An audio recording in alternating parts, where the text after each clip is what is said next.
нан басып аламыз. Енді тұз саламыз. Ет пісті. Мынау несі құйқасы мінекей. Бұлпылдап тұр, жүп-жұмсақ міне. Сорпасы да де майы дегені керемет шықты мінекей. Жүп-жұмсақ құйқасы дегені мына лыпылдап тұр. Енді сорпасын сүзіп аламыз. Астына тоң май саламыз мінекей.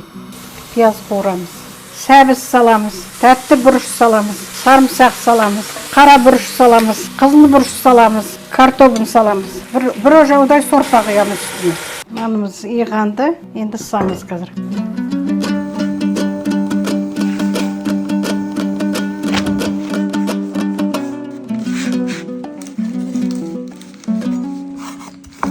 Нанын саламыз енді мінекей. Нанымызды кесіп алдық, енді үстіне саламыз. Піседі. Міне тамағымыз пісті, құйқасы жүп-жұмсақ болып пісті. Ет дегені бұлжырап жатыр. Құйқа дегені вообще.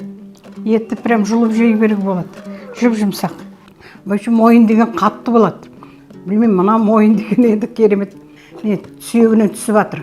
Мінекей. Еті деген жүп-жұмсақ. Мойынның майы қаршы, бағынан қара. Керемет май. Осы тағамдардың бәріне рецепт жасадық. Рецепт алыңыздар.